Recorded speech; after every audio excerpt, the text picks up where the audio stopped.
El 24 de febrero de 2021 celebramos el bicentenario del Plan de Iguala y del nacimiento de nuestra bandera nacional.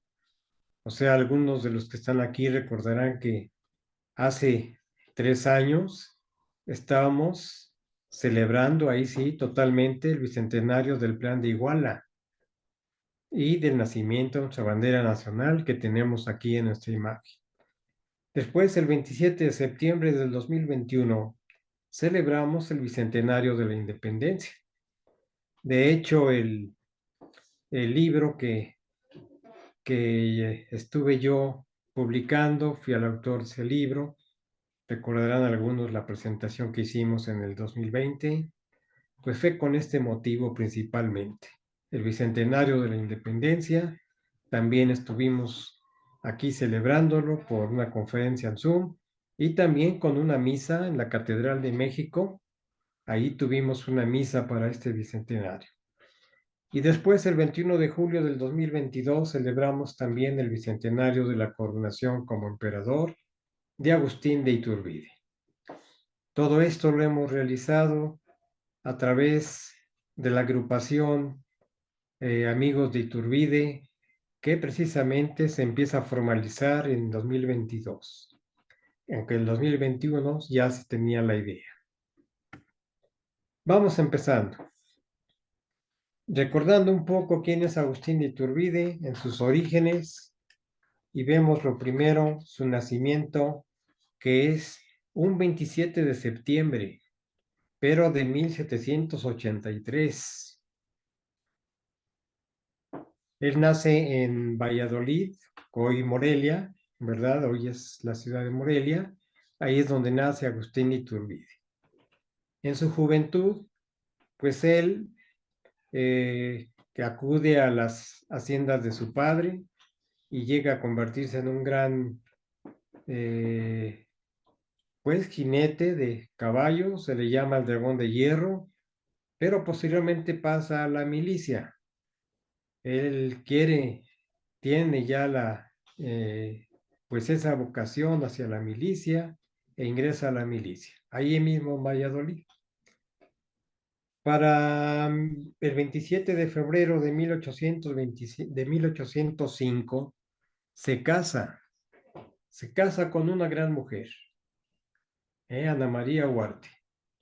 Al decir de padre Mariano Cuevas, una gran mujer, fiel en lo próspero y en lo adverso y en lo muy adverso, casi en el martirio, todo lo que va a sufrir esta mujer, porque además son 10 hijos, 5 hombres y 5 mujeres, una mujer muere, chica, pero los otros persisten y los va a sacar adelante su madre, porque Iturbide, como vamos a ver, pues muere y ya no va a estar al pendiente de sus hijos.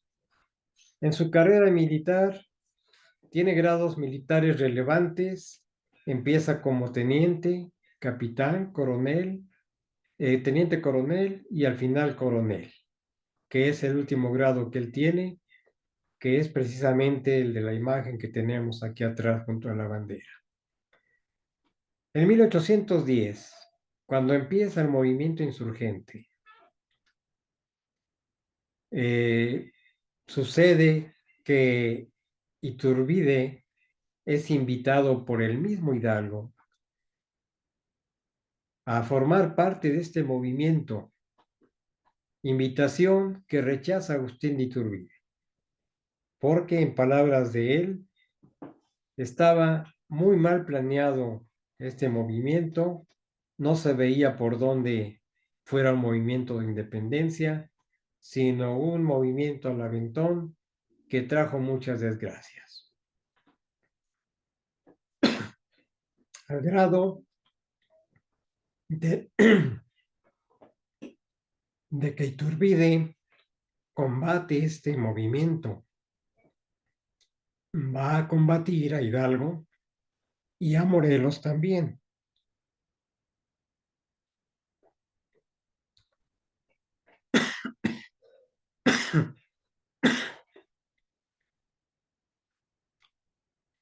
Y entre,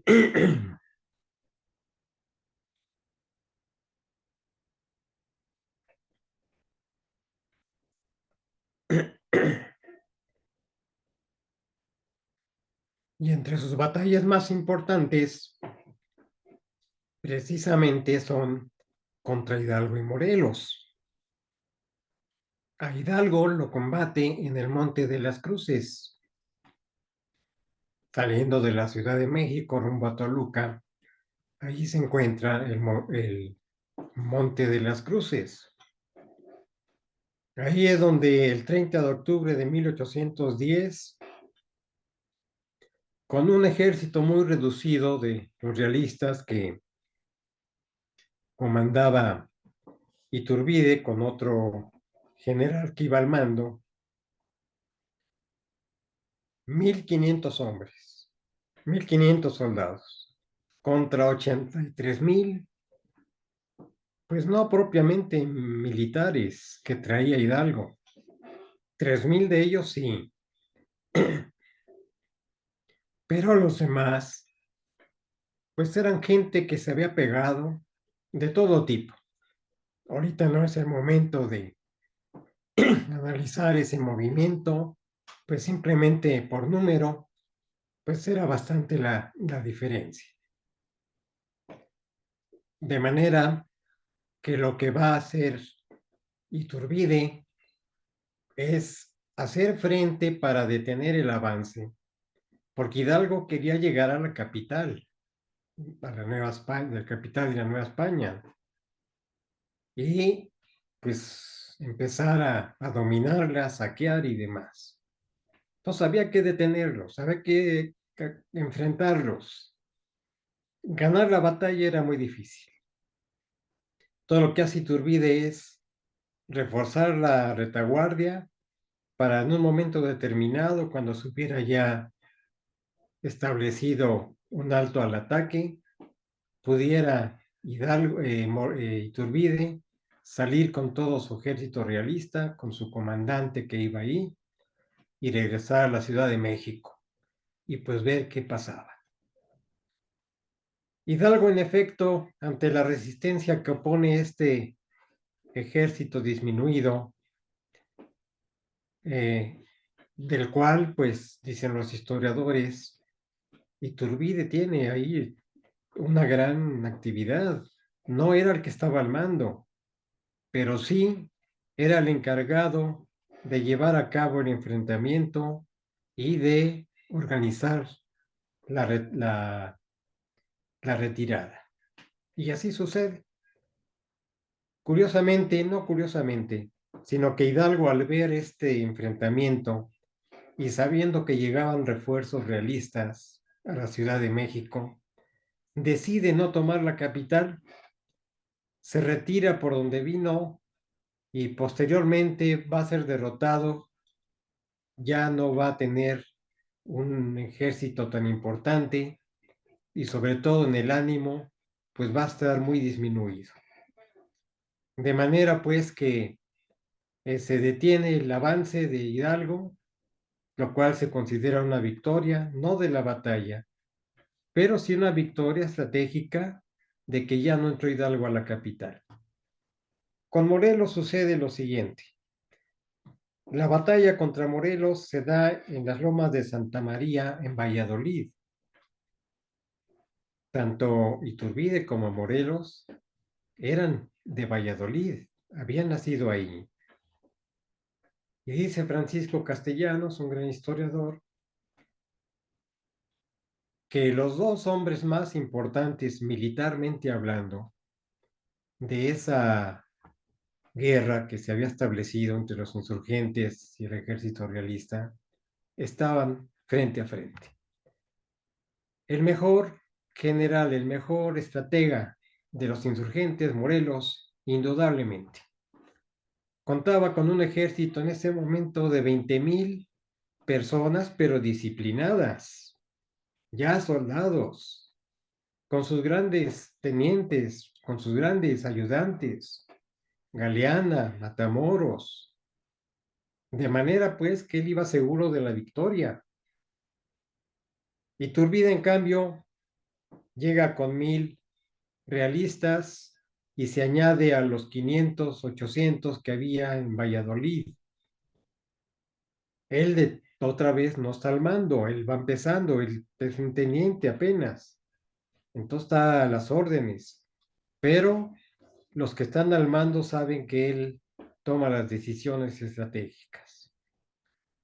De manera que Iturbide, al ver el ejército tan bien plantado de Morelos, que hacen su campamento a las afueras de Valladolid, precisamente en la loma de Santa María, pues decide efectuar un ataque imprudente, pues militarmente hablando, en la noche del 24 de diciembre, Nochebuena, al atardecer propiamente, decide atacar, le dice al comandante que está a cargo que va a hacer pues una revisión, que va a hacer una observación de cómo está el campamento, de cómo viene el ejército de Morelos.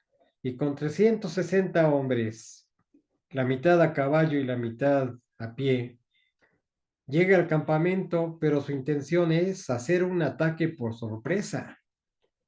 Y está la sorpresa ya en la noche, que llega hasta el lugar donde está Morelos, o sea, es un ataque directo. Los insurgentes es de noche, no ven bien, que creen que el enemigo está enfrente de ellos o por atrás, por todos lados, y se empiezan a atacar entre ellos mismos. Cosa inconcebible, pero así fue. Y lo narra bien Lucas Alamán, que dice que eso de novela, pues, no, no algo militarmente hablando. Ya llegó Iturbide hasta el centro donde estaba Morelos. Morelos sale huyendo en su caballo, y no como militar, sino con vestidos de civil, para que no lo identificaran.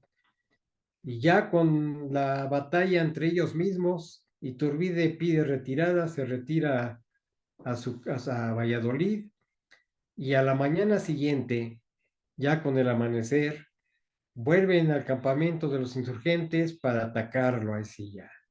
Con lo poco que había quedado, ya sin sus comandantes, ya habían huido, y lo poco que había quedado, porque muchos huyeron, pues son detenidos o son, pues, de alguna manera ahí eliminados. Esas son sus batallas más importantes, curiosamente, porque con eso le van a subir el rango a capitán y después a teniente coronel, porque su labor fue decisiva. Bueno, pasamos a otro asunto. Agustín de Iturbide logra la independencia. Todo empieza con el plan de Iguala, ¿verdad? Que se publica el 24 de febrero de 1821,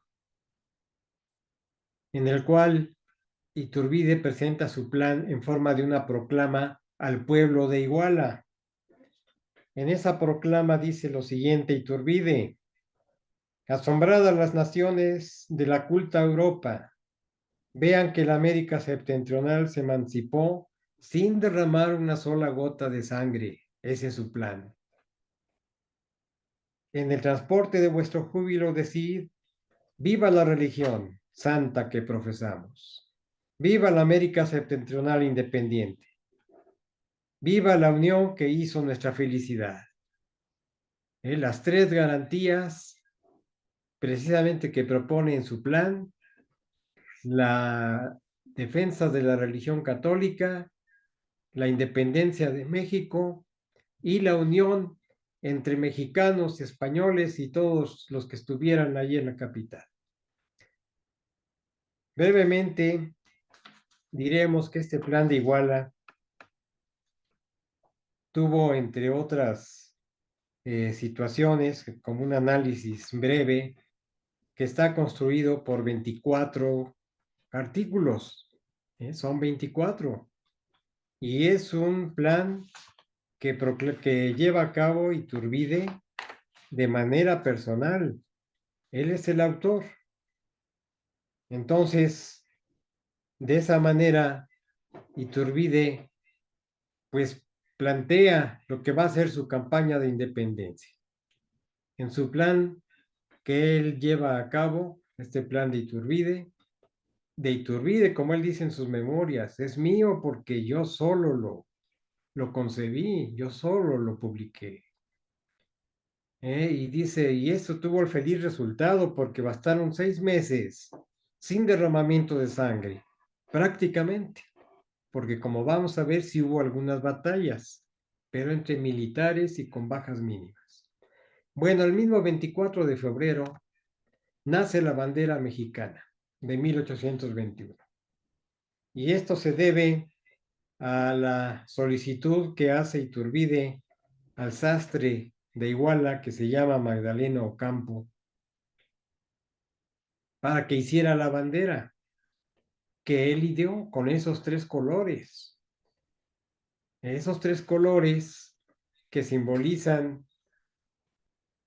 no estaba la bandera como la tenemos ahorita la voy a poner como era, que es la que estamos viendo ahí en la imagen, la bandera trigarante. Primero iba el blanco de la religión, después el verde de la independencia y después el rojo de la unión. Ese fue inicialmente la bandera como tal. Ya los que estuvieron el 24 de febrero de este año, hicimos todo el análisis, de cómo fue el origen de la bandera y su significado, que eran religión, independencia y unión. Eso simbolizaban los colores de la bandera que actualmente rige ya en sus formas verticales y con el verde al principio, que el mismo Iturbide cambió. Ya que se consumó la independencia, Iturbide plantea la bandera con estos 3 colores en forma de vertical y con el verde al principio y un águila en medio.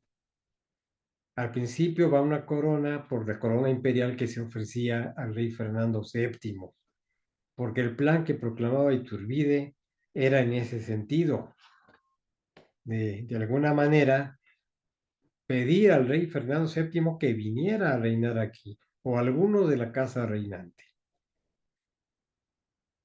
Vamos a ver más tarde lo que ocurre. Bueno, campaña de la independencia. Es una campaña, militarmente hablando y de todo tipo, pero también es una campaña epistolar, o sea, de cartas, de convencimiento, de entrevistas, para evitar enfrentamientos. Nunca se invade una ciudad, nunca. Las ciudades van a rendirse ante Iturbide, ciudades grandes como Valladolid, como Querétaro, como Puebla, como Guadalajara, que eran las importantes en ese momento.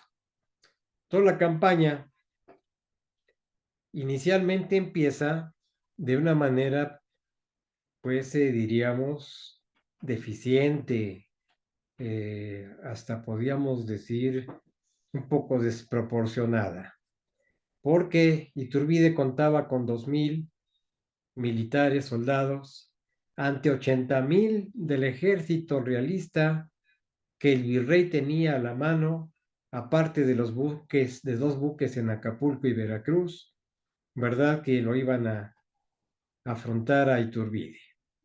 O sea, el asunto nuevamente era muy difícil. No fue nada más un paseo y que todo el mundo se rindiera.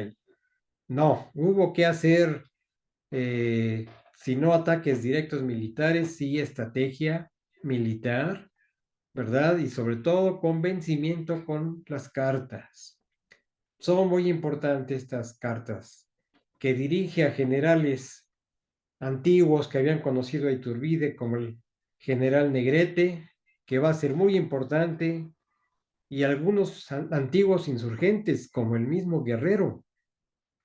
Guerrero se alista con el ejército trigarante, que es el de Iturbide, así se va a llamar, el ejército de las 3 garantías, que son las que mencioné hace rato: la religión, la independencia y la unión.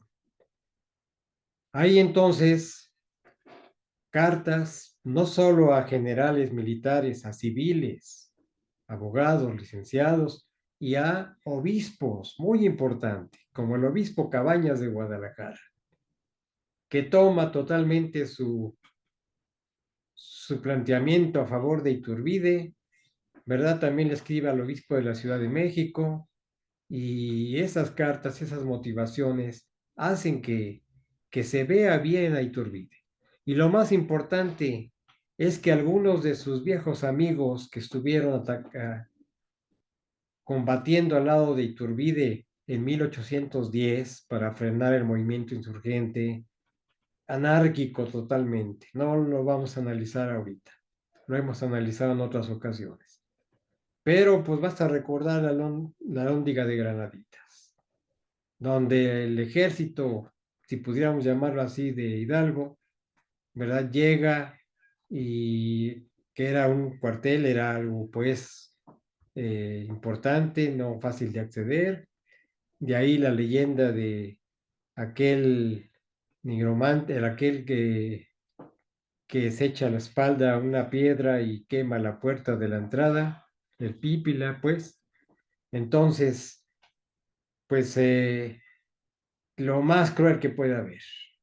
Había mujeres, niños, ancianos, sacerdotes, militares, por supuesto, a todos. Matanza tremenda. Bueno, nada más por señalar algo. Eso fue lo que combatió Iturbide. Entonces, eso fue en 1810. De ahí sacó Iturbide algunos que habían combatido con él. Ya mencioné a Negrete, está Quintanar también y algunos otros. Y a base de cartas y entrevistas va ganando terreno, las ciudades se van rindiendo, principalmente estas que acabo de mencionar, todas bajo el mando de militares realistas, de comandantes realistas, se rinden porque el ejército de Iturbide crece.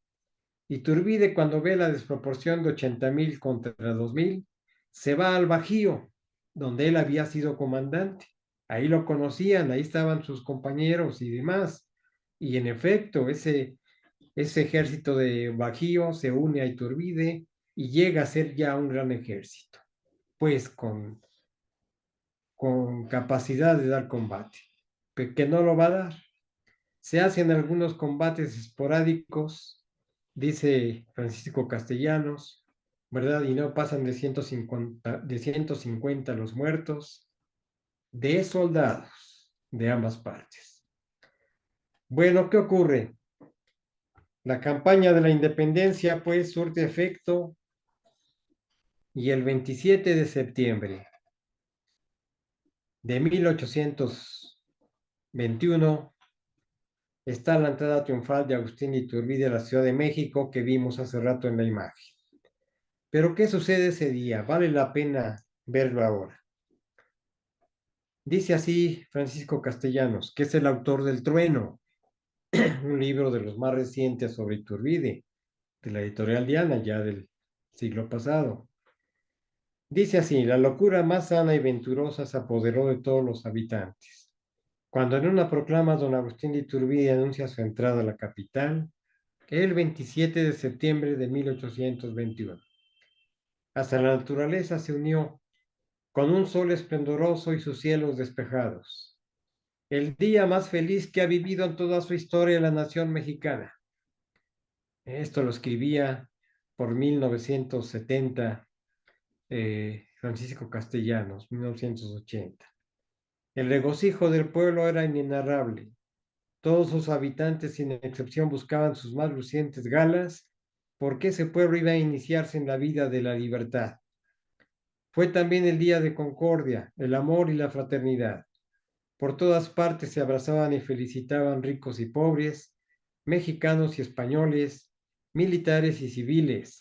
La gente se arremolinaba en las calles porque nadie se encontraba en sus casas. Todas las miradas ávidas para gritar con delirio cuando tuvieran más cerca al Libertador con su ejército trigarante. Un día muy feliz, sí. Sí, el más feliz, dice, en la historia de la nación mexicana, dice ese historiador. Que dice Iturbide cuando llega a la Ciudad de México. Dice así: mexicanos, ya estáis en el caso de saludar a la patria independiente, como os ofrecí en Iguala. Ya sabéis el modo de ser libres, a vosotros toca señalar el de ser felices. Esta frase la va a repetir una persona no precisamente muy iturbidista, pero sí admiraba a Iturbide. No la religión, no su identidad, pero sí a él, y lo va a repetir, y lo voy a mencionar al rato. Dóciles a la potestad del que manda, sigue diciendo Iturbide, completad con el soberano Congreso la grande obra que empecé, y dejadme a mí, que dando un paso atrás, observe atento el cuadro que trazó la providencia. No es mis fuerzas que llegamos y el ejército que formé y el plan que yo hice. No, el cuadro que trazó la providencia divina, y que debe retocar la sabiduría americana. En ese momento los americanos eran los mexicanos, no como ahora que hablamos del norte y demás. En ese momento, al hablar de los americanos era hablar de los mexicanos. Y sigue diciendo Iturbide, y si mis trabajos tan debidos a la patria los suponéis dignos de recompensa, concededme solo vuestra sumisión a las leyes. Dejad que vuelva al seno de mi tierra llamada familia, y de tiempo en tiempo haced una memoria de vuestro amigo. Iturbide dijo, ya está, aquí está la libertad. Ya mi misión se acabó. No era ambicioso de poder, como se dice en la leyenda negra. A ustedes les toca decir cómo, cuándo y cómo serán felices. Que todavía estamos esperando ese día. Pero el modo de ser libre ya estaba. Y Iturbide se quería retirar a su hacienda, tenía una hacienda en Chalco, con su familia, con sus hijos, que era numerosa su familia, con su esposa, a la que tanto quería. Bueno, ¿qué sucede? Pues lo que sucede es que lo que había planteado Iturbide en el plan de Iguala era que se formara una junta provisional gubernativa, que a su vez eligiera una regencia que iba a ser el poder ejecutivo. Entonces estaba el poder ejecutivo en la regencia, el poder legislativo en la junta provisional gubernativa, que esos eran, y el judicial al mismo tiempo ahí en esa junta provisional. Pues el mismo 28, al día siguiente, 28 de septiembre, se forma esta junta provisional. Ya está independiente México. Ya lo aceptó O'Donoghue, me faltó mencionar ese dato, pero estaba escrito ahí. O'Donoghue, como representante del gobierno de España, firma los tratados de Córdoba el 24 de agosto de 1821, con lo que le daba oficialidad a la independencia de México, con un gobernante de España que iba precisamente con todos los poderes que tenía un virrey. Pues eso es lo que ocurre. Ahí está la regencia. ¿Y qué hace la regencia? Eran 5 personas. Y esa regencia pues tenía que nombrar al dirigente, al presidente de la regencia. Y ese es Agustín de Iturbide. Iturbide está ahí porque quería que se nombrara la junta provisional. No pensaba que lo nombraran a él el presidente de la regencia, o sea, el primer gobernante de México, ya como país independiente. Pero así fue. ¿Qué hace Iturbide? Bueno, pues acepta, dice, mientras llega al Congreso y eligen al que quieran, y como estaba planteado en los tratados de Córdoba, que ya el Congreso tenía la facultad para nombrar a un emperador, porque el gobierno que propuso Iturbide en el plan de Iguala, era una monarquía moderada, es decir, constitucional, con un Congreso, con una constitución. Y así estaba señalado en los tratados de Córdoba, no en el plan de Iguala. Eso se puso ya cuando estaba O'Donoghue, que si no viniera nadie de la casa reinante a reinar aquí en México, el Congreso tenía la facultad de nombrar su emperador. Y lo primero que hace Iturbide pues es crear la Orden de Guadalupe, como una acción de gracias a la Virgen de Guadalupe. Así es, acción de gratitud. Primero estaba su gratitud religiosa, su providencia divina, y el 9 de noviembre de 1821 se crea esta Orden de Guadalupe, unas medallas conmemorativas que todavía se pueden ver en internet. Y el primero, uno de los primeros en recibirla fue Vicente Guerrero. Iturbide siempre lo tuvo como amigo. Guerrero lo acompañó y hay cartas de Guerrero, pues admirando a Iturbide, y más tarde lo va a traicionar. Ya lo veremos. Bueno, el gran territorio independizado. Pues sucede que cuando Iturbide llega a ser el gobernante y es independiente de México, se empiezan a unir países de Centroamérica, Guatemala, Honduras, todos los países, y en el norte, Texas, Baja California, hasta el Mississippi y hasta el Istmo de Panamá. Grande territorio, más grande, mucho más grande que Estados Unidos. En ese momento no era la nación imperante, era México. Bueno, instalación y desarrollo del Congreso. El Congreso se instala el 24 de febrero, la Junta Provisional cita a votaciones, pero ya aquí interviene la masonería y los que se nombra al Congreso no son precisamente gente fiel a Iturbide ni a la nación mexicana. Son gente que va a obedecer a la masonería, sobre todo la masonería escocesa, la europea. Todavía no es la yorquina de Estados Unidos, es la europea, es la que tiene poder. Y tiene poder porque tiene gente con dinero y gente importante. Provoca contrariedades. Pero Iturbide triunfa nuevamente con la proclamación que hace el pueblo, el ejército y el Congreso como emperador de México. Y aquí está el manifiesto del Congreso mexicano. Ahora es Alfonso Junco el que cita lo siguiente. Y publica el Congreso un manifiesto declarando que ha elegido emperador a Iturbide porque habiendo sido libertador de la nación, sería el mejor apoyo para su defensa, porque así lo exigía la gratitud nacional, así lo reclamaba imperiosamente el voto uniforme de muchos pueblos y provincias, expresado antes de ahora, y así lo manifestó de una manera clara y evidente el pueblo de México y el ejército que ocupaba la capital. Esto lo dice el mismo Congreso, ese Congreso que no quería Iturbide, que ni hizo la Constitución, ni no arregló la economía del país, no hizo nada, pero ante el impulso del pueblo y del ejército se rinde, y porque aunque pide la opinión de todas las provincias, todas son a favor de Iturbide. Y lo señala así, porque es el libertador de la nación, cosa que queremos destacar. Lo admite el mismo Congreso en ese mismo momento. Bueno, pues aquí está la coronación gloriosa. Es en la Catedral de México, donde el primero Dios estaremos el domingo para recordar la memoria de este gran hombre, ¿verdad? Ahí en el altar mayor, la misa es a las 10:30 de la mañana. Todos los que puedan, pues ahí estaremos. Y ahí están sus restos en la catedral, en la capilla de San Felipe de Jesús.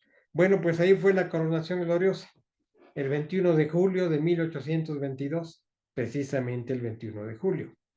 Ahí estuvimos nosotros hace 2 años, el 21 de julio también, con una misa en honor de Iturbide como emperador. Fue un día feliz.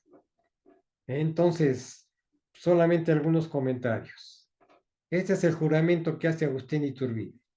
Agustín, por la divina providencia y por nombramiento del Congreso de Representantes de la Nación, emperador de México, o sea, primero porque Dios lo quiere y segundo porque el Congreso lo acepta, juro por Dios y por los santos evangelios, que él leía porque iba a los retiros ignacianos, que defenderé y conservaré la religión católica, apostólica romana. Lo primero, sin permitir otra alguna en el imperio. Era importante. Así como en otros episodios de la historia del mundo, esto se se veía como algo importante, y me refiero a Constantino el Magno, el Grande, aquel que convoca el concilio de Nicea, el primer concilio ecuménico, para que hubiera unión en torno a la religión católica, desechando las demás, las herejías del arianismo y demás, y eso era lo que él pedía, para conservar la religión católica. Que guardaré y haré guardar, dice, sigue diciendo Iturbide, la constitución que formará dicho Congreso, y entre tanto la española en la parte que está vigente. Y asimismo las leyes, órdenes y decretos que ha dado, y en lo sucesivo diere el repetido Congreso, no mirando en cuanto hiciere, sino al bien y provecho de la nación. Ese es el juramento, y después viene un discurso, nada más doy una partecita. He jurado por convencimiento, dice Iturbide, por obediencia, por reconocimiento a la soberanía de la nación,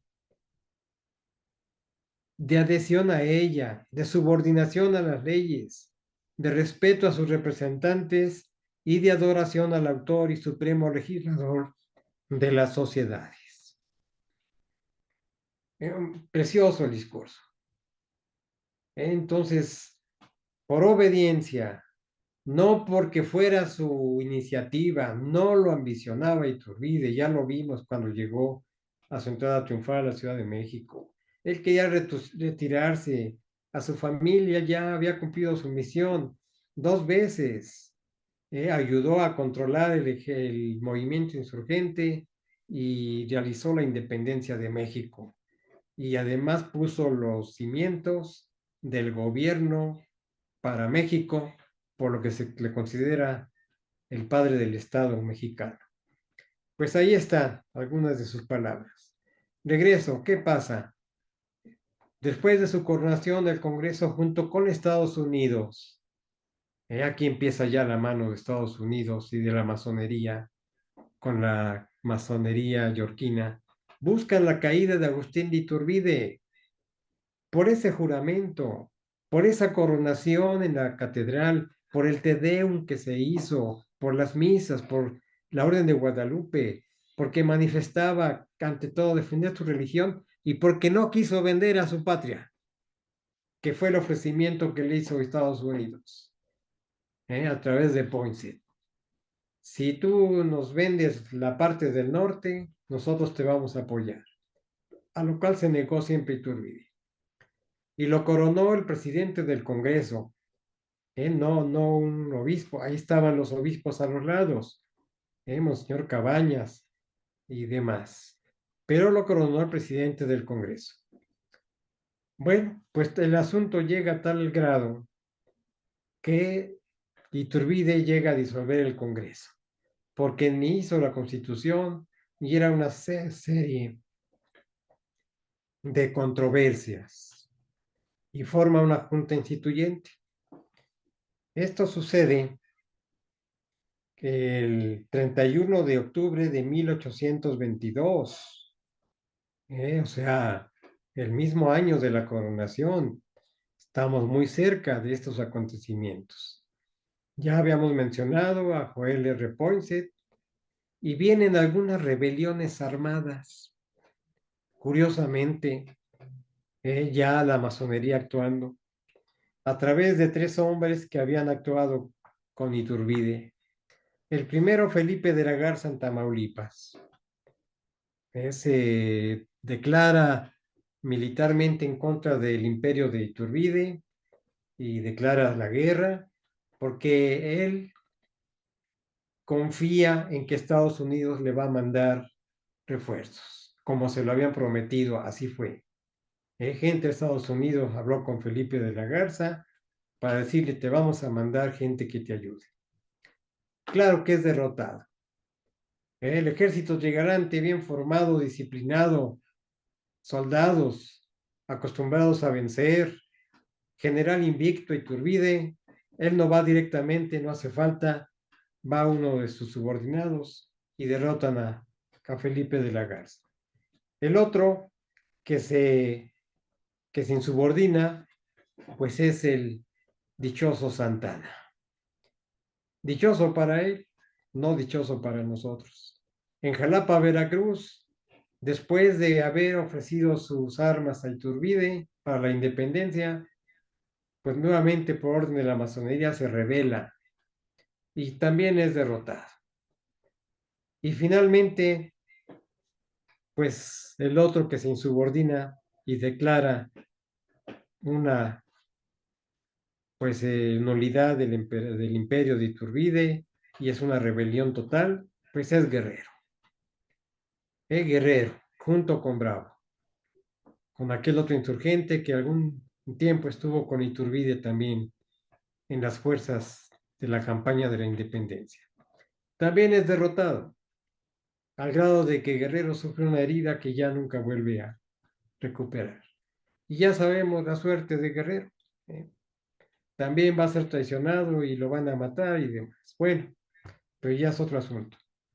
El plan de Casamata, este plan es el que realmente motiva la renuncia de Iturbide. El plan de Casamata, también por Veracruz, fue elaborado por Santa María, un masón de, de Centroamérica, que junto con Ponce elaboran este documento, este plan, pero que desgraciadamente lo firma Echavarri, la mano derecha militar de Iturbide en ese momento, y que había sido enviado precisamente para derrotar a Santana.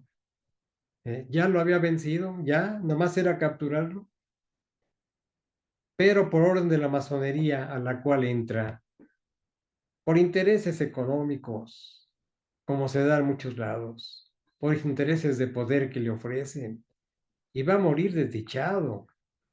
Lo van a exiliar y lo van a correr del país. Bueno, ya son otras historias. Pero Echavarri y Santana, por el ejército opositor rebelde, firman este plan y ante esto Iturbide dice, no quiero sangre. Reinstala el Congreso, que es lo que pedían, el plan de Casamata, que se reinstale el Congreso. Ya lo había decidido Iturbide, lo reinstala y renuncia como emperador.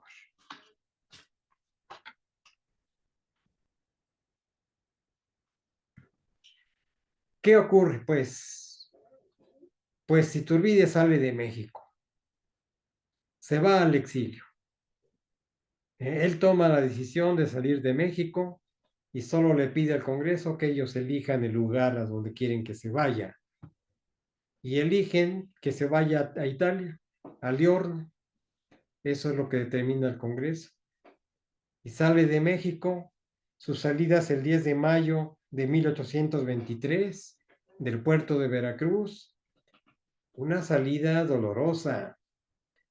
Pues de México a Veracruz se pasaba un buen tiempo, no era sencillo y más llevando a su familia y algunas personas que lo acompañaban y el buque que lo iba a llevar. Tenía que atravesar por pueblos, pues no eran ciudades como ahora, y en carretas y a pie, y a donde llegaba lo recibían como si fuera emperador. Y esto alarmó al Congreso y alarmó a los enemigos de Iturbide. Entonces se apresuraron y ya lo llevan pues a Veracruz y se va exiliado a Liorna, Italia. Ahí en Liorna, Italia, escribe sus memorias muy importantes, en las cuales me he basado sobre todo lo que piensa Iturbide y lo que más adelante veremos. Sin embargo, Iturbide se embarca para Londres, Inglaterra, porque las mismas autoridades de Liorna le dicen a Iturbide que es mal visto en Europa, que los gobiernos de España están tras él, lo quieren capturar y pues lógicamente acabar con su vida. Entonces le dicen, retírate, no podemos defenderte. Y se va a Londres, Inglaterra, que era más neutral.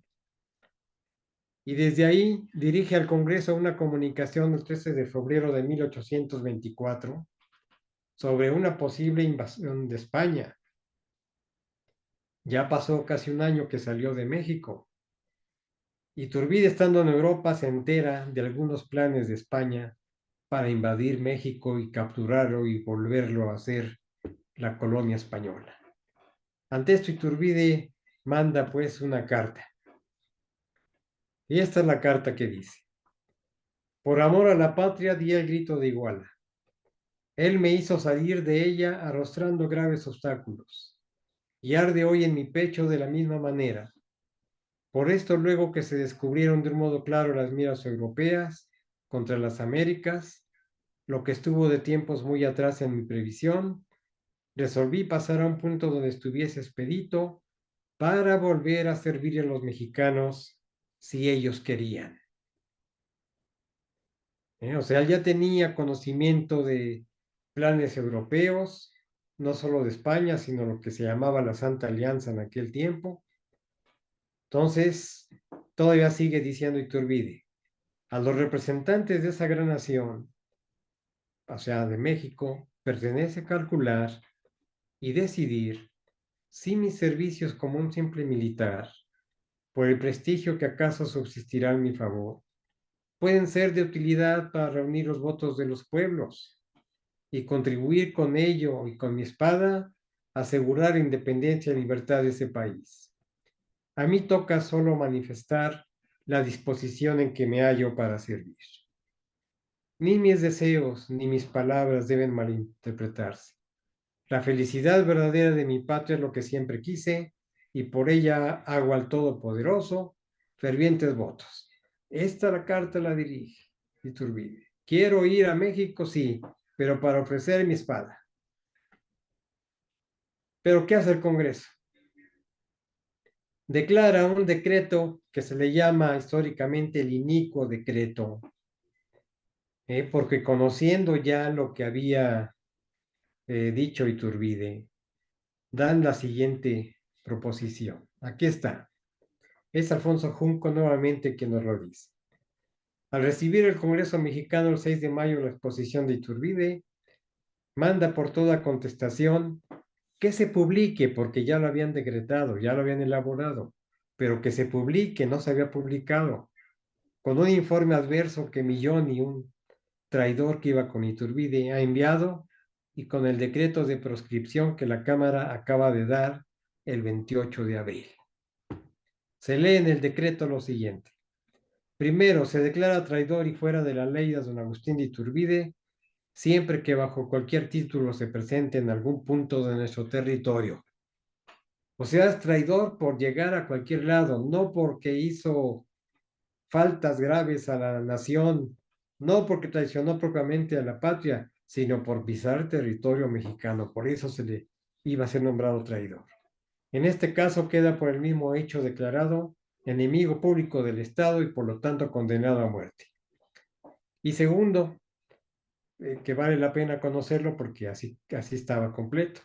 Se declaran traidores a la Federación y serán juzgados conforme a la ley del 27 de septiembre de 1823 a cuantos cooperen por escritos o encomiásticos o de cualquier otro modo a favorecer su regreso de Iturbide a la República Mexicana.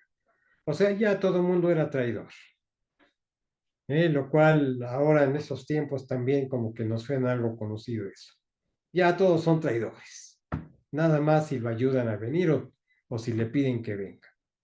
Pues ese es el decreto. Inicuo decreto que es el que determina la muerte de Iturbide.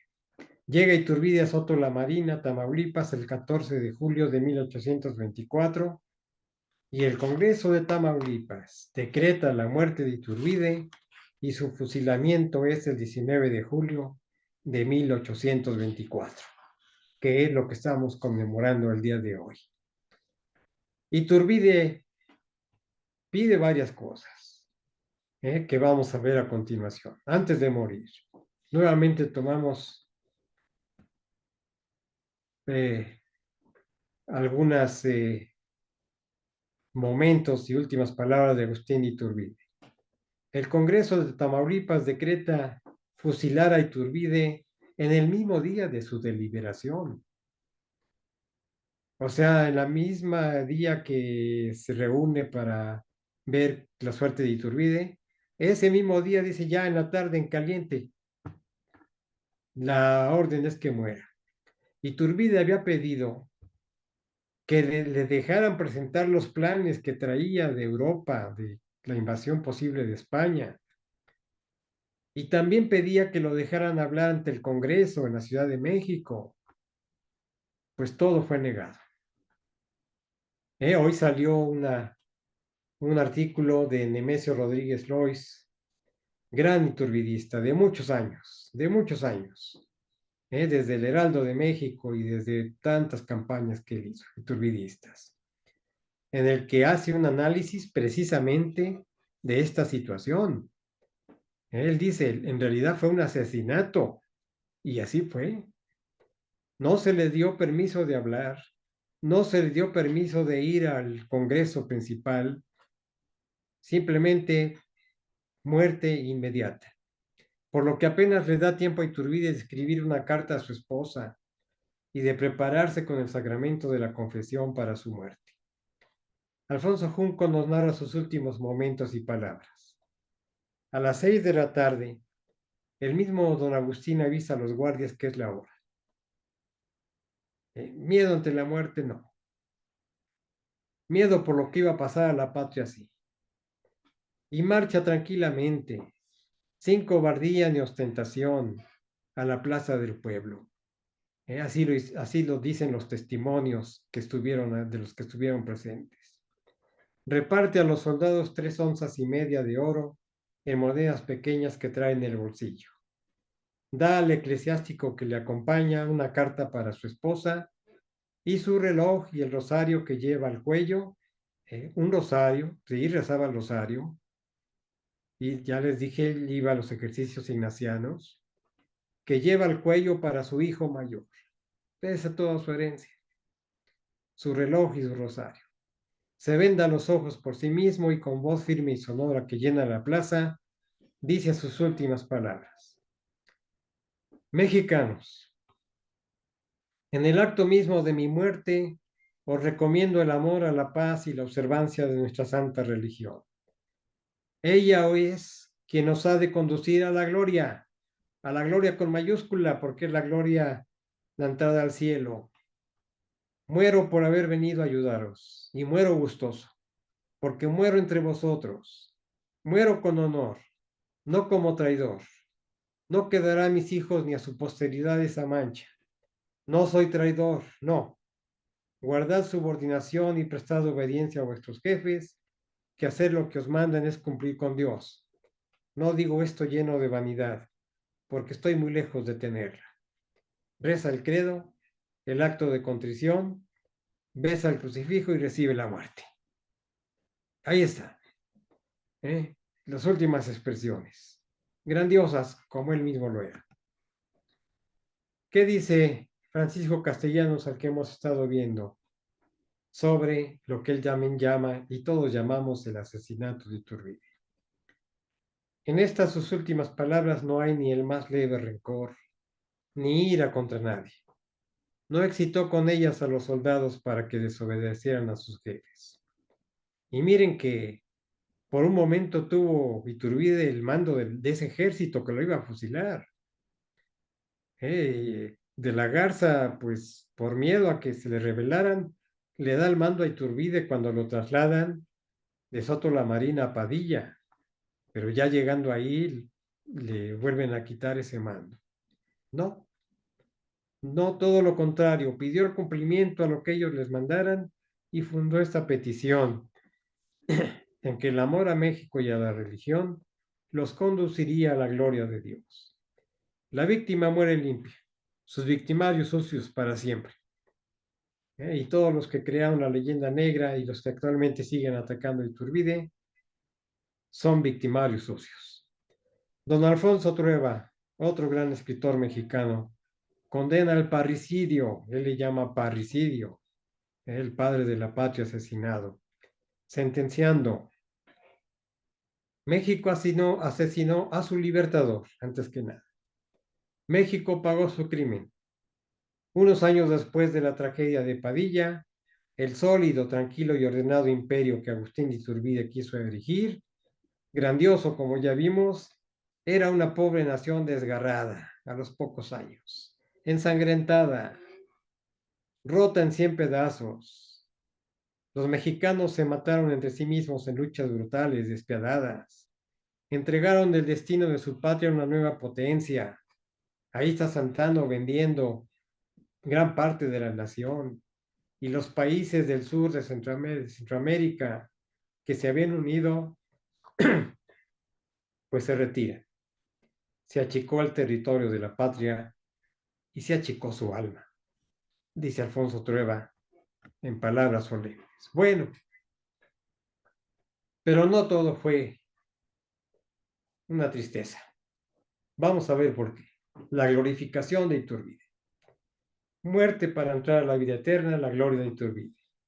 Traslado solemnísimo de los restos de Iturbide de Padilla, a un lado de la iglesia que estaba ahí en el cementerio, a la Catedral de la Ciudad de México. Comentarios sobre Iturbide de algunos personajes históricos. Bueno, ¿por qué glorificación? Sí, Iturbide confiaba en Dios y en la justicia divina, que es la que cuenta. Y por ello en sus últimos momentos y durante toda su vida no amenazó ni insultó. La muerte para Iturbide, como para todo cristiano, era el paso hacia la vida eterna, y en su caso la llegada al cielo, como afirma el sacerdote que lo confesó antes de morir, el presbítero José Antonio Gutiérrez de Lara. Veamos las palabras de este sacerdote, el último que lo confesó, que cita Francisco Castellanos. Me consuelo también, considerando a su alma en el cielo, así tal cual, él que lo acababa de confesar y lo acompañó a su muerte. Me consuelo porque sentía algo en su interior, sentía dolor, sentía eh, pues que había él cometido una injusticia, arrepentimiento, y dice, me consuelo considerando a su alma en el cielo, pues sus disposiciones no me dejan pensar de otra manera. 3 veces se reconcilió trabajando por hallar la materia del sacramento, pues poco antes había cumplido con los preceptos de la Iglesia, aún en país de protestantes. Recordemos pues que estuvo en Londres, Inglaterra, y ahí su fe siempre estuvo por delante. Eso es lo que dice este sacerdote, que fue el último que lo confesó, y además fue el jefe del Congreso que lo mandó a asesinar, porque ni siquiera pudo venir su confesor. Iturbide decía, dejen que venga mi confesor, padre Treviño, que estaba todavía en Soto la Marina, con la esposa de Iturbide que estaba embarazada y con sus hijos. Ellos se quedaron allá, ya con la carta que le envió Iturbide a su esposa, que pues ya no nos da tiempo de ponerla, pues se pueden ver todavía muchas cosas. Bueno, comentarios, llegamos ya casi al final, sobre Iturbide, de algunos personajes históricos, que no podemos decir muy adeptos a Iturbide, pero sí lo reconocieron. Bueno, antes de eso quiero hablar un poquito del traslado solemnísimo de los restos de Iturbide, porque vale la pena. ¿Por qué está en la Catedral Iturbide? Pues está porque el 27 de septiembre de 1838, hagan cuentas, él muere en el 24, al 38 han pasado 14 años, y ya el país se había dado cuenta de la ingratitud, del error tan grande de matar a Iturbide. El pueblo nunca negó a Iturbide, lo quiso mucho. Y Anastasio Bustamante, que estaba de presidente en este momento, fue su gran compañero de armas y curiosamente de los pocos que llegaron a ser presidentes. Pues él decreta con el Congreso, nuevamente el Congreso es el que decreta que Iturbide se ha trasladado de Padilla, Tamaulipas, a la Catedral de la Ciudad de México de manera solemne. Llega pues toda la, toda la gente, pues toda la, le iba a llamar peregrinación, pero porque eso parecía, ¿verdad? Cantos de religiosos y la gente alegre y hasta la catedral llegan acompañando el féretro y los restos de Iturbide, y en la catedral se hace un Te Deum y unas oraciones fúnebres, una liturgia fúnebre, y está el Congreso y están los principales y está el presidente que es Anastasio Bustamante, y está la gente. Solemnísimo, y ahí están los restos de Iturbide, en la capilla de San Felipe de Jesús, en la catedral, donde tendremos la misa el próximo domingo 21, a las 10:30, y haremos una guardia de honor. Ahora sí, algunos comentarios que vale la pena tenerlos porque no son precisamente gente muy religiosa, al contrario, son liberales. Aquí ponemos algunos de ellos, según la narración de Francisco Castellanos. Prominente liberal, don Ignacio Comonfort, siendo presidente de la República, el 27 de septiembre de 1857 dijo, al dirigirse al Ejército Nacional: Soldados, hoy es el solemne aniversario del 27 de septiembre de 1821, día para siempre memorable en que el Ejército Libertador hizo su entrada triunfante en esta capital. El ejército y su ilustre caudillo, el inmortal Iturbide, son palabras que salen del corazón. Así lo vamos a ver al final. Alcanzaban en ese día la gloria imperecedera. Eterna será la memoria agradecida del pueblo mexicano y eterna la gloria del ejército que consumó la independencia de la patria. Y miren que el ejército lo ha mantenido. ¿Eh? Si ustedes vieron que el año pasado todavía, que en la conmemoración que se hizo del Día de la Bandera, salió el ejército con la bandera trigarante, así a la plaza del Zócalo. ¿Eh? Hay gente pues ahí que reconoce, como lo reconoció este señor. Don Ignacio Comonfort, ministro de Iturbide, de Juárez, y presidente en el 57.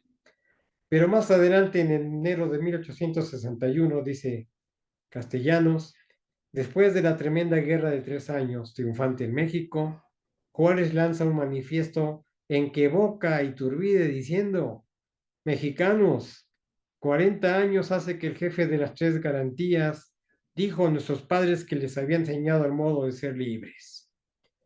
Y así ordena la adjudicación a los herederos del héroe de Iguala unos terrenos en Baja California y Sonora. El documento dice así: en atención al relevante mérito del Libertador de México. Esa es la expresión que se utiliza en el gobierno de Juárez. Eh, en, en atención al relevante mérito del Libertador de México. Eso es lo que pedimos, la agrupación de amigos de Iturbide, y lo que pedimos todos los iturbidistas y toda la gente honrada, historiadores honestos, que se le reconozca como Libertador de México, así tal cual, nada más. General don Agustín de Iturbide, porque se le nombra general, se ha servido al ser presidente de la República, que era Benito Juárez, ratificar los títulos expedidos a favor de sus herederos el 27 de enero de 1860 por el gobierno que existía en esta capital. Sí, había admiración por Iturbide, de derecha y de izquierda y de todos lados. Conclusiones. La conclusión principal es que en efecto Iturbide es realmente el único libertador de México y se le debe reconocer como tal y como héroe nacional.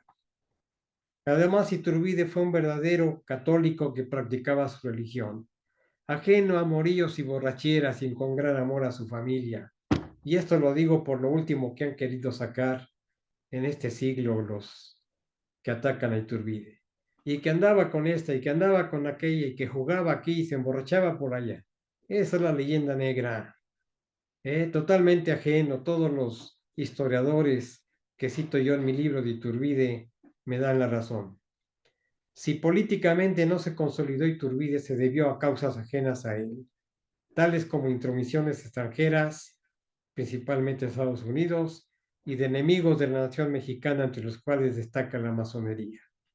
Con Iturbide hubo uno de especial, por ser él un buen católico, que tuvo logros de gran relevancia y le dio a la religión católica el mérito de sus triunfos. Esto la masonería, que es anticlerical, no lo iba a perdonar. ¿Cómo es posible que un católico, ferviente católico, y lo hemos visto en sus discursos y juramentos y demás, y por no mencionar las cartas a su hijo y a su esposa, ¿Cómo es posible que él sea el libertador de México? ¿Cómo es posible que él sea el primer gobernante? ¿Cómo es posible que él sea el primer emperador de México? ¿Cómo es posible que haya logrado él con el plan de Iguala la unión de europeos y mexicanos? Y el día más feliz de México. No, imposible para ellos. Y ahora, después de 200 años de su muerte, se sigue promoviendo la leyenda negra. Ya algunos lo reconocen como el consumador de la independencia, ya es algo, pero ese nombre que estaba en el Congreso mexicano con letras de oro, Agustín Iturbide, fue quitado el siglo pasado. Entonces, se sigue promoviendo. Que sobre él crean sus detractores y enemigos, y desconociéndolo como uno de los más grandes patriotas que ha tenido México. Pero la verdad histórica tiene su última palabra, tiene la última palabra. Y eso es lo que queremos, la verdad histórica. Y para eso son los libros, no solo el mío, han salido varios en estos tiempos. Ya hablé de Nemesio Rodríguez, un gran historiador, periodista mexicano, que también sacó un libro hace 3 años y que ahora vuelve a publicar artículos sobre la verdad histórica de Iturbide. Terminamos con una estrofa del poema de Amado Nervo a Iturbide, Libertador de México, escrito en 1890. Gran poeta, hombre honesto, no político ahí influyente, no poeta, Amado Nervo, buen poeta, conocemos muchos de sus poemas. Pues hay uno que se llama Iturbide, Libertador de México. Y cito solo algunos fragmentos. El completo lo pueden ver en internet. Capitán inmortal, palabras que ya vimos hace rato. Capitán inmortal, tu eco de guerra en nuestros patrios montes aún retumba. Para borrar tu huella de la tierra no basta, ¿no? La losa de una tumba. La muerte. ¿Qué es la muerte? Ante la gloria que envuelve tu recuerdo en sus fulgores. ¿Quién borrará tu nombre de la historia sin borrar de tu enseña los colores? Y aquí atrás tengo la bandera y los colores de Nimo Iturbide. No se pueden borrar esos colores. Es uno de nuestros símbolos patrios. Así lo ha proclamado el actual gobierno de México. Es símbolo patrio y así lo proclamó el siglo XX y muchos más. Y ya cuando hable yo otra vez en febrero del Día de la Bandera, verán lo que la misma Secretaría de Educación Pública y la misma Secretaría de Gobernación dijo sobre la bandera. Bueno, no se pueden borrar los colores, imposible, pues no se puede nombrar tampoco de la historia el nombre de Iturbide. Descansa en la región del infinito, donde tu alma con Dios feliz reside. Que tu nombre doquiera quede escrito, que el himno de tu nombre sea este grito. ¡Viva la libertad! ¡Viva Iturbide! Muchas gracias. Aquí están las referencias de las imágenes que he puesto porque siempre son necesarias y algunos avisos. Con el evento de hoy continuamos la campaña cívica para reconocer a Agustín Iturbide como el libertador de México, un verdadero católico y un héroe nacional, y acabar con la leyenda negra que se creó en su contra con una serie de falsedades. Queremos invitarlos ahora a la misa que se celebrará el próximo domingo 21 de julio, este próximo domingo, pasado mañana, a las 10:30 de la mañana, en el altar mayor de la Catedral de la Ciudad de México, en memoria de Agustín Iturbide, en el bicentenario de su muerte. Se hará también al terminar la misa una guardia de honor en la capilla de San Felipe de Jesús, en la misma catedral donde reposan los restos de Iturbide. La próxima cita es el viernes 27 de septiembre de este año 2024 para conmemorar el 203 aniversario de la independencia de México con una conferencia por Zoom. Atentamente, Agrupación Amigos de Iturbide, página de Facebook Iturbide Libertador. Ahí pueden ver todos nuestros avisos, ahí pueden ver todas nuestras conferencias que hemos estado dando. Pues solamente resta decirles muchas gracias. Buenas noches a todos, pues agradecemos al ingeniero por esta exposición y también comentarles si alguien tuviera alguna pregunta, alguna duda, adelante. Voy a comentar algunas que escribieron aquí por el chat en Zoom. Pues María Aguilar dice, para hoy es vigente los ideales de Agustín de Iturbide para nuestra nación. Muchas gracias. Rosario, magnífica presentación de tan grande héroe auténtico. Gracias. Consuelo Vega, muchas gracias, ingeniero Fernando García, por esta excelente exposición sobre don Agustín de Iturbide. Lucía Quiroga, buenas noches, agradecer mucho la invitación a esta conferencia y a la misa del domingo. Recordarles de la misa del domingo en la Catedral de la Ciudad de México, altar mayor, en punto a las 10:30, están todos cordialmente invitados. Joana Villagrana, excelente, muchas gracias. Pregunta, ¿dónde puedo adquirir su libro? Adelante, ingeniero. Pues miren, lamentablemente el libro ya se agotó, salió en 2020. Precisamente aquí tenemos a Ramón Ardavín, que fue el que lo hizo de manera electrónica y estamos en eso, en el plan de, ya no vamos a editar otra edición, pero sí queremos sacar su forma electrónica, tal vez por Amazon, ya les avisaremos. Ya no hay libros, pero lo que sí tenemos son trípticos, que a través de esta agrupación Amigos de Iturbide se han repartido cientos de trípticos, ¿verdad? Donde viene una síntesis de esta plática que di hoy y del libro, y viene en QR con conferencias que he dado y la presentación del libro. Es más fácil adquirirlos. Es donde, pues miren, si van a la misa este domingo, ahí vamos a repartir trípticos, todos los que tenemos a la mano, ¿verdad? Ahí los vamos a repartir. Libros ya no hay. Y pues vamos a apurarnos. Me voy a poner de acuerdo con Ramón para apurarnos a ver si sacamos en Amazon pronto la forma electrónica de este libro. Sí, Muchas gracias. Siguiente pregunta, justamente, justo de Lucía Quiroga, de Promoción Histórico de San Juan del Río. Pregunta, ¿dónde podemos adquirir los folletos que comentaron al principio, ya sea impresos para distribución o en materia digital para imprimirlo? pues ahorita les decía, este domingo los vamos a repartir, pero si alguien se interesa, yo tengo todavía a la mano varios. eh, si me escriben a mi correo, ¿verdad? O se comunican a la página de Iturbide Libertador, pues se los hacemos llegar, ya veremos cómo. Si tienen algún conocido en la Ciudad de México, pues ahí se los vamos a depositar. Pero si no, pues lo haremos con gusto. Se los hacemos llegar a donde ustedes nos digan. Mi correo es ing García 1 arroba hotmail.com, ¿verdad? Ese es mi correo, ahí está, ya lo puso Rodrigo, ahí está mi correo, pues, si se interesan en querer algunos trípticos, con mucho gusto se los mandamos. Muchas gracias. También Poli manda sus felicitaciones, Poli Lulú. Xochitl Córdoba, muchas gracias y por compartir tan interesante información. Vicky tiene una pregunta. Adelante, Vicky. Ujú. Sí, buenas noches a todos. Felicidades, ingeniero. Oiga, supongo que del evento, bueno, la misa que va a haber en Catedral, ahí en el Face va a aparecer, aunque sea un resumen de lo que va a haber ahí, para los que estamos lejos, porque no voy a poder ir a Ciudad de México.